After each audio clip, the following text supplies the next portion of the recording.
네, 안녕하세요. 저는 미래기획팀 강아람입니다. 반갑습니다. 다들 피곤하시죠? 제가 마지막 사례 발표자여서 조금만 힘내주시면 감사하겠습니다. 네, 제가 오늘 발표할 내용은 무한도전 사업입니다. 무한도전 사업은 물리적, 사회적, 제도적인 부분에서 누구도 차별받지 않고 모두의 존엄이 지켜지는 무장애 환경을 만들기 위해 도전하는 사업입니다. 사람 중심, 지역사회 중심 실천을 방향으로 사업을 진행해 보니 기존에 진행하던 사업의 한계와 달라져야 할 점들이 서서히 보이기 시작했습니다. 저희 팀은 성과라기보다는 사업을 진행하며 느낀 점과 향후 방향성에 대해 공유드리고자 합니다. 지역사회 중심 실천을 함에 있어 무장애 환경 조성은 꼭 필요하고 이 부분은 저희 팀만 진행한 것은 아니고요. 전 직원이 함께 했음을 먼저 말씀드리고 시작하도록 하겠습니다. 먼저 무한도전을 진행해야 하는 필요성을 말씀드리겠습니다. 장애인 복지 환경 변화에 따라 복지관 중심의 서비스 제공에서 지역사회를 중심으로 한 서비스 모델로의 전환이 강조되고 있습니다. 이러한 변화는 단순히 장애인 복지 서비스를 지역에 찾아가 제공하는 것을 넘어 장애인과 비장애인이 동등하게 지역사회에서 생활할 수 있도록 하는데 무장애 환경 조성은 필수적이라고 볼 수 있겠습니다. 시흥시 지역적 특성을 간단히 보시면 지속적인 주거지역 개발로 전체적인 인구가 증가하고 있습니다. 그에 따라 교통약자도 10년 전과 비교하면 14년 10.7%에서 23년 기준 15.8%로 약 5.2%가 증가했습니다. 시흥시는 지역적 특성으로 인해 교통이 불편한 점이 있습니다. 하나의 중심지를 주축으로 도시가 형성되지 못하였고 권역 단위로 도시가 형성되어 생활권이 흩어져 있습니다. 이로 인해 권역별 특징이 뚜렷하고 권역 간 이동에 불편함이 있어서 무장애 환경조성 사업은 각 권역에서 살고 있는 장애 당사자를 중심으로 권역별 특성을 고려한 개선 활동이 진행되어야 합니다. 이제 본격적으로 무한도전 사업에 대해 공유 드리도록 하겠습니다. 시흥장복에서는 그동안 무장애 환경 조성을 위해서 다양한 사업들을 진행해 왔습니다. 그러나 이러한 사업들을 진행했을 때 지역사회 변화에 실질적인 영향을 준 건가? 그리고 시흥시에서 장애인들이 이전보다 더 나은 삶을 영위할 수 있게 되었나? 라고 질문을 던졌을 때는 자신 있게 대답은 할 수 없었습니다. 그래서 우리가 사업을 진행하는 방식에 대한 변화의 필요성이 제기되었습니다. 무한도전 사업은 크게 모니터링, 실행, 정책 촉구 및 실현의 단계로 구분하여 이야기해 보려고 합니다. 먼저 모니터링 단계에서 이동 편의 실태 조사에 대해 말씀드리도록 하겠습니다. 저희 기관에는 이동 편의 실태 조사를 우리 동네 배프단, 배리어 프리단의 준말인데요. 이 배프단이 주로 진행하고 있습니다. 배프단은 저희가 연초에 장애인, 비장애인 주민을 모집하고 월 2, 3회 실태 조사를 진행하고 있습니다. 배프단과 함께 이동하면서 도로, 턱, 상점, 공공시설, 공원 등 실태조사를 진행하고 개선을 요구하고 있습니다. 하지만 한계가 있었습니다. 연간 약 10명의 단원들이 시흥시 곳곳을 돌아다니며 조사하는 것에는 어려움이 있었고요. 시흥시 전체의 무장애 환경을 조성을 이루기에는 속도가 미비할 수밖에 없었습니다. 그리고 배프단 담당 사회복지사가 프로그램으로 진행하지 않으면 실태조사도 진행되지 않았고요. 그리고 일반 상점은 예산 지원 없이는 환경 개선을 진행하기는 어려웠습니다. 또한 일상생활에서 무장애 마을 지도를 활용해서 돌아다니는 장애인 당사자분들은 많지 않았습니다. 이런 한계점을 보완하기 위해 앞으로의 방향을 말씀드리면 이동편의 실태 조사단을 프로그램의 형태가 아닌 사람 중심의 주민 조직화로 전환하고자 합니다. 이렇게 전환하려는 이유는 지역사회 문제를 해결하는 과정이 지역 주민의 자발적인 참여로 지속성을 가져야만 진정한 성과를 발휘할 수 있기 때문입니다. 이에 무장애 환경조성이라는 공동의 목표를 가진 주민들을 조직화하고 일회성 프로그램이 아닌 운동의 형태로 발전시켜 나가려고 합니다. 이를 위해 저희 직원들은 주민조직화 훈련을 이수하는 준비 과정을 거치고 있고요. 또한 현재 3권리 지원팀에서 마을 시리즈랑 자조 모임 이렇게 13개를 운영하고 있는데 약 70명의 주민들이 모임에 참여하고 있습니다. 이 모임들을 3년간 운영하며 탄탄한 공동체로 성장시켰습니다. 3권리지원팀과 저희 미래기획팀은 그 다음 단계로 무장애 환경조성에 관심 있는 주민 리더와 주민들을 발굴하고 배프단을 권역별로 조직화하여 주민들이 거주지 중심으로 환경을 조사하고 개선하는 자주적인 모임으로 확대해 나감으로써 실태조사단의 규모를 지속적으로 확대하고자 합니다. 다음 단계인 실행 단계를 보시겠습니다. 실행 단계는 장애인식 개선 캠페인과 친화상점 및 경사로 설치로 나누어 공유드리도록 하겠습니다. 먼저 장애인식 캠페인입니다. 22년까지는 주로 복지관 주변의 공원, 지하철역 등에서 캠페인을 진행했습니다. 그래서 시민들의 참여를 유도하기 위해서 기념품도 제공을 했는데 기념품이 좀 갖고 싶은 기념품이 아니거나 이러면은 참여 인원도 적었고 그리고 캠페인 효과도 미비했습니다. 이에 23년부터는 대부분 복지관에서 자체 진행하기보다는 지역 축제에 적극적으로 참여하거나 처음부터 유관기관과 협력해서 기획하는 방식으로 변경하여 진행하고 있습니다. 특히 24년부터는 대부분의 캠페인에 장애 당사자가 참여하여 캠페인이 끝난 후에 실질적인 피드백을 듣고 있고요. 25년에는 캠페인의 기획 단계부터 장애 당사자와 협업을 통해 장애로 인한 다양한 어려움과 차별의 내용이 캠페인에 반영될 수 있도록 그리고 진정성 있는 메시지를 전달할 수 있도록 할 예정입니다. 저희 비대면 캠페인도 진행하고 있어요. 이전에는 장애와 관련한 퀴즈를 SNS에 올리고 참여자들에게 커피 쿠폰 등의 선물을 제공하는 형태로 진행이 되었었는데요. 참여자들이 그렇게 많지는 않았고 퀴즈를 풀며 장애 문제를 인식할 수 있는 계기가 되었나? 이런 고민을 했을 때는 효과가 미비하다고 생각이 되었습니다. 그래서 24년에는 쇼폰 콘텐츠를 활용하고 있습니다. 쇼폰 콘텐츠는 가볍게 즐길 수 있는 매체로 굉장한 인기를 끌고 있는데요. 이러한 콘텐츠의 특성을 활용해서 장애 당사자들이 경험하는 환경적 불편함을 짧은 동영상으로 게시하는 방식으로 진행하고 있습니다. 전 연령대를 대상으로 최대한 많은 사람들에게 장애인식 개선 효과를 높일 수 있는 장점을 보였습니다. 해당 동영상은 약 2,600개 이상의 조회수를 기록하고 있고요. 향후에도 다양한 콘텐츠 제작을 시도할 예정입니다. 다음 실행 단계는 친화마을 및 경사로 설치입니다.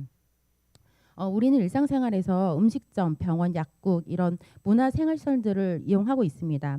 장애인이 이용하기 편한 곳은 시민 누구나 편한 상점이라는 의미로 친화 상점을 발굴하여 인증 형판을 제공하고 무장애 상점 지도를 지속적으로 업데이트 해나가고 있습니다.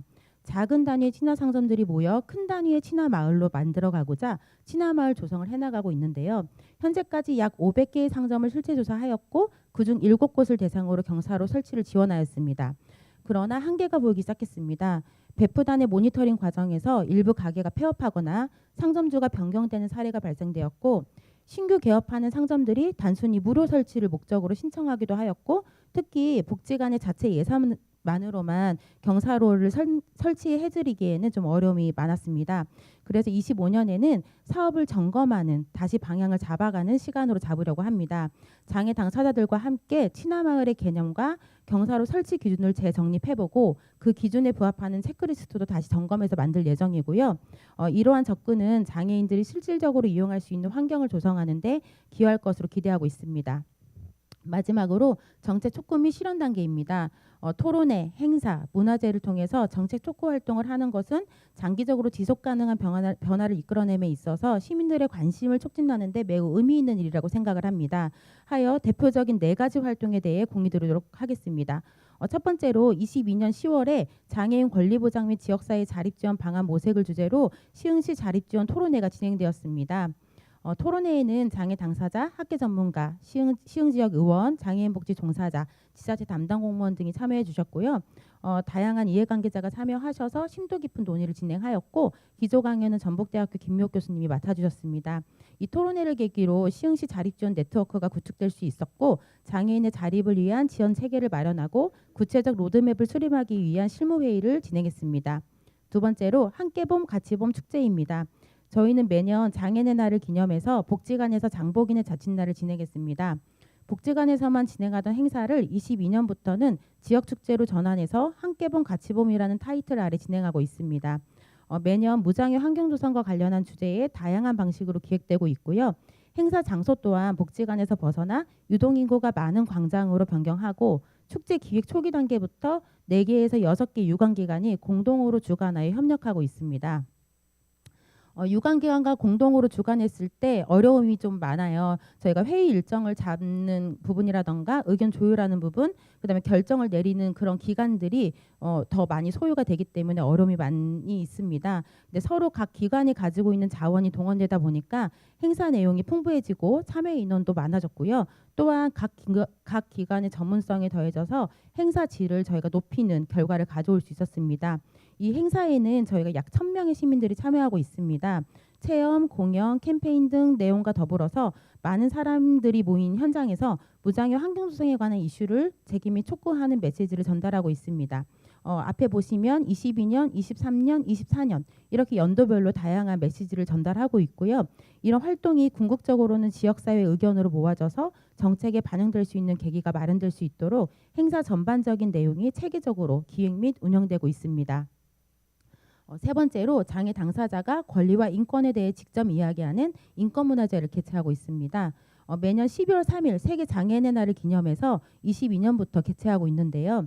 일주일간 장애인권 주간으로 정하고 예술작품 전시, 문화공연, 인권을 주제로 장애 당사자가 발표하는 등 다양한 방식으로 의미 있는 메시지를 지역사회에 전달하고 있습니다. 특히 장애 당사자가 직접 발표하는 권리와 인권에 대한 이야기는 자신의 경험과 목소리를 직접 전달함으로써 사회가 그들의 현실을 보다 잘 이해하고 공감할 수 있도록 진행하고 있습니다. 23년에는 교육을 말하다, 노동을 말하다, 이동을 말하다, 자립을 말하다 이렇게 4가지 주제 발표가 진행되었고요. 지역사회 장애인 권리에 대한 깊은 이해와 공감을 불러일으킬 수 있었습니다. 올해도 사람과 사람이 만나고 차별이 사라지는 우리의 거리를 주제로 다음 주 목요일 날 진행됩니다. 그래서 많은 관심 부탁드리도록 하겠습니다. 마지막 4번째로는 저희가 무장애 도시 해외 연수 활동입니다. 올해 10월에 일본으로 연수를 다녀왔습니다. 무장애 환경은 시간이 걸리더라도 시흥시를 무장애 도시로 조성해 나가는 과정이 필요하고 이 부분은 결코 우리 복지관만의 노력으로 될 수 없다는 것을 알기 때문에 시흥시 장애인 복지시설 협의회에 벤치마킹을 위한 해외 연수를 제안했습니다. 다양한 시설들로 구성되어 있고 의견과 일정을 하나로 모으기도 어려웠고 예산 확보 부분도 기관별로 상이하기 때문에 굉장히 참여를 결정하는 데 어려움이 많으셨습니다. 하지만 지속적인 제안과 공감대가 잘 형성되어서 실행이 되었고요. 이번에는 시흥시 장애인복지과 팀장님 2분도 같이 참여해 주셔서 총 18명이 다녀왔습니다. 일본은 세계적으로 인정받는 최고령 국가로 도시 전체적으로 배리어 플리 및 유니버설 디자인이 적용되어 있었습니다. 이 연수를 통해서 그런 부분들을 직접 확인할 수 있었는데요. 특히 타카야마시 종합정책부와의 미팅을 진행했는데 그 미팅을 통해서 저희가 정책 추진 내용을 심층적으로 들을 수 있었습니다. 타카야마시는 2005년 3월에 좋은 마을 만들기 조례를 제정하여 장애인 모니터링 투어를 통해 의견을 청취하고 지속적으로 도시를 개선해 나가는 과정을 거쳐서 지금의 무장애 환경이 조성되었다고 합니다. 무장애 환경이 조성되었을 때 장애인만 편한 것은 아닙니다. 노인, 아이들을 비롯한 모든 시민들이 살기 좋은 시흥시가 될 수 있기 때문에 이번 무장애 해외 연수를 다녀온 성과를 바탕으로 정책에 반영될 수 있도록 25년에는 관장님께서 발표회 자리를 마련하라고 하셨는데 좀 고민해 보도록 하겠습니다. 짧은 시간 안에 중요한 부분을 설명드리고 싶었는데 전달이 잘 됐을지 모르겠어요. 그래서 마지막으로 저희 무한도전 사업의 전체적인 지향점을 말씀드리고 마치도록 하겠습니다. 무한도전 사업의 핵심은 장애 당사자의 참여라는 지향을 가지고 진행하려고 합니다. 지역사회 환경 변화는 장애 당사자의 삶의 변화이고 삶의 변화를 위해서는 참여가 보장되어야 합니다. 이에 지역사회 중심 실천에서 참여를 보장하기 위한 환경을 변화시키는 것이 핵심적인 과제이고 이 부분은 장애 당사자의 관점으로 진행되어야만 실질적인 변화를 이룰 수 있습니다. 주체적, 자발적 참여를 위한 장애 당사자 중심의 실태조사단 조직과 모든 사업의 기획 단계부터 장애 당사자와 함께를 목표로 우리들은 어떤 것을 지원하고 대화를 나눠 촉진할 수 있을지 고민하면서 실천하려고 하고요. 무장애 환경 조성은 결코 복지관만의 노력으로 이루어질 수 없습니다. 지역사회 유관기관과의 연대를 통해 힘을 확장하고 건축물, 교통수단 등의 일관된 기준 적용이 보장되어야만 지속 가능한 방식으로 도시계획이 통합될 수 있습니다. 그리고 지자체의 정책 반영이 필요합니다. 이러한 필요성에도 불구하고 연대와 정책 반영은 알아서 이루어지는 부분은 아니기 때문에 지속적인 촉구 활동이 다양한 방식으로 진행하려고 합니다. 우리 복지관은 그 역할을 적극적으로 수행하려고 하고 있고요. 장애인날 행사를 지역적 축제로 확장하고 복지관 자체 송년회를 인권문화제로 전환하는 것은 단순히 행사 규모를 크게 하기 위한 것은 아니었습니다.